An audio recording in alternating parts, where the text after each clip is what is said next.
প্রিয় নবম শ্রেণীর ছাত্রছাত্রী, ভূগোলের ৩ নম্বর স্কুলের সমস্ত প্রশ্নের উত্তরগুলো করে দিলাম। ৩ নম্বর স্কুল, বিভাগ ক। গ্রিনিচ এর সময় নির্ধারক ঘড়িটি হলো ক্রোনোমিটার। Option B. পৃথিবীর অক্ষরেখা ও দ্রাঘিমারেখা গণনা করেন টলেমি। Option C. চ্যুতি মালভূমির একটি উদাহরণ হলো ফ্রান্সের সেন্ট্রাল ম্যাসিভ মালভূমি। Option B. পেডিমেন্টের মধ্যে অনুচ্চ টিলাগুলিকে বলা হয় ইনসেলবার্স। Option A. মহাবলীপুরমে অবস্থিত কৃষ্ণের মাখলতাল নামক গ্রানাইট গম্বুজটি হল স্বল্পমোচন। Option B. পশ্চিমবঙ্গের একেবারে উত্তরে যে রাজ্যটি আছে তা হলো সিকিম। Option A. বাংলার দুঃখ বলা হয় দামোদর নদীকে। Option B. বিভাগ খ। দক্ষিণ গোলার্ধের দীর্ঘতম দিন হয় 22শে ডিসেম্বর। প্রাচ্যে স্কটল্যান্ড বলা হয় মেঘালয়ের রাজধানী শিলংকে। স্ক্রি বা টেলাস দ্বারা পর্বতের পাদদেশে আবৃত থাকলে তাকে যান্ত্রিক আবহবিকার বলে। পশ্চিমবঙ্গে অতিরিক্ত জল দূষণের কারণে জল দূষণ সৃষ্টি হয়। বিদ্যাগে সত্য মিথ্যা। আইএসটি ও জিএমটি এর মধ্যে সময়ের পার্থক্য 5 ঘন্টা 30 মিনিট। সত্য। বদ্বীপ সমভূমির উচ্চতা 12 মিটারের মধ্যে থাকে। বদ্বীপ সমভূমির উচ্চতা 12 মিটারের মধ্যে থাকে। মিথ্যা। 0 থেকে 20 মিটারের মধ্যে থাকে। হাইড্রেশন প্রক্রিয়ায় জল হাইড্রোজেন ও হাইড্রোক্সিক আয়নে ভেঙে যায়। মিথ্যা। আয়ন গঠন করে। ম্যাগনোলিয়া একটি সরলবর্গ উদ্ভিদের উদাহরণ। মিথ্যা। গুপ্তবীজী উদ্ভিদের উদাহরণ। বিভাগ গ 3-এর দাগে প্রতিবাদ স্থান কাকে বলে? রায়মার্টিন সরকার 100 নম্বর পৃষ্ঠা 13 দাগের প্রশ্নের উত্তরটি তোমরা দেখো। প্রতিবাদ স্থান বলতে কি বোঝো? অবশ্যই তোমরা চিত্রটি অঙ্কন করবে।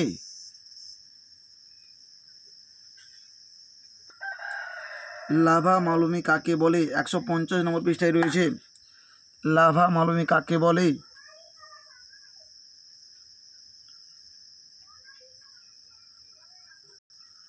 নগ্নি ভবন কাকে বলে? 179 নম্বর পৃষ্ঠায় 4 দাগের প্রশ্নের উত্তরটি তোমরা দেখো। নগ্নি ভবন কাকে বলে?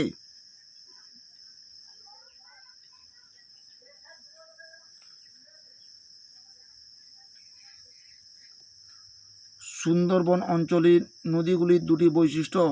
324 নম্বর পৃষ্ঠা 5 দাগের প্রশ্নের উত্তরটি তোমরা দেখো। সুন্দরবন অঞ্চলের ভূপ্রকৃতি ও নদ নদীর জলবায়ুর বর্ণনা। তোমাদের নদ নদীর বৈশিষ্ট্যগুলো তোমাদের উল্লেখ করতে হবে।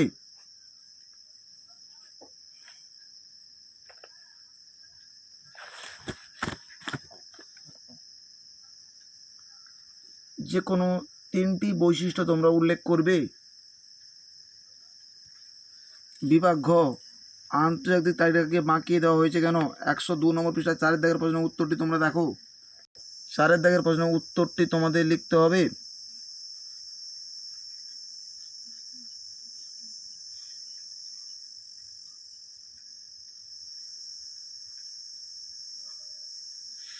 অবশ্যই চিত্রটি তোমরা অঙ্কন করবে। স্থানীয় সময় ও প্রমাণ সময়ের মধ্যে পার্থক্য। 104 নম্বর পৃষ্ঠায় 4 দাগের প্রশ্নের উত্তরটি তোমরা দেখো। বিষয় উল্লেখ করে স্থানীয় সময় ও প্রমাণ সময়ের মধ্যে পার্থক্যগুলো তোমরা উল্লেখ করবে।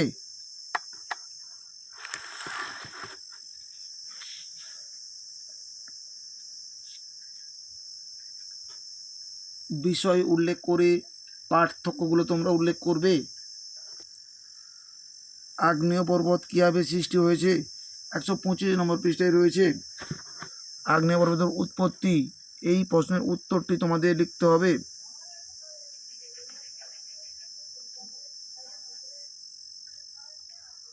অবশ্যই তোমরা চিত্রটি অঙ্কন করবে।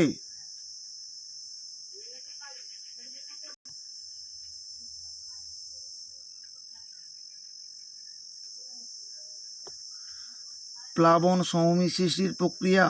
147 নম্বর পৃষ্ঠায় রয়েছে। 10 দাগের প্রশ্নের উত্তরটি তোমাদের লিখতে হবে। অবশ্যই তোমরা চিত্রগুলো অঙ্কন করবে।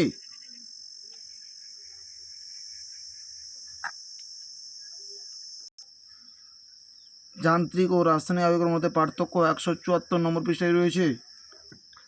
বিষয় উল্লেখ করে তোমরা পার্থক্যগুলো উল্লেখ করবে।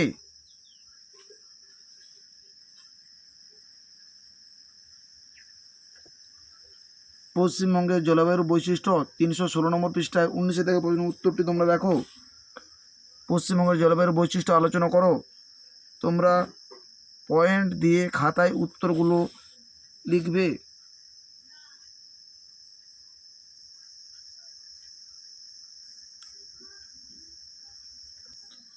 বিভাগ ও 5-এর দাগের 1-এর প্রশ্ন উত্তরটি খাতায় করে দিলাম, তোমরা দেখো। উত্তরটা তোমরা দেখে নাও।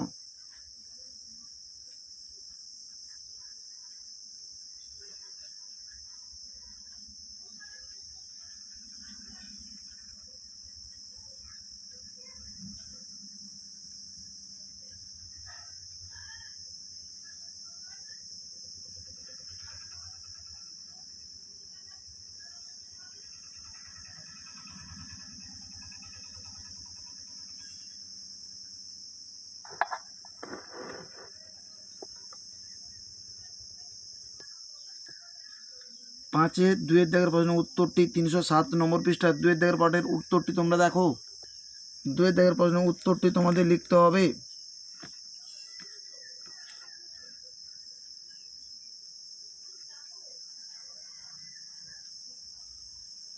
তোমরা তোমাদের পাঠ্যপুস্তক বইটি খুব ভালো করে পড়বে।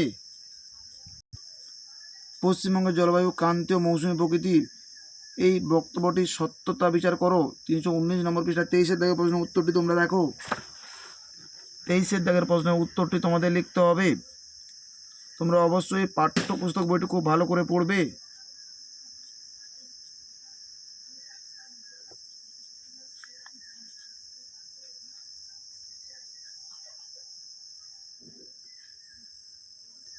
আমাদের ভিডিওটি যদি তোমাদের ভালো লেগে থাকে তাহলে তোমরা লাইক করো, শেয়ার করো, কমেন্ট করো।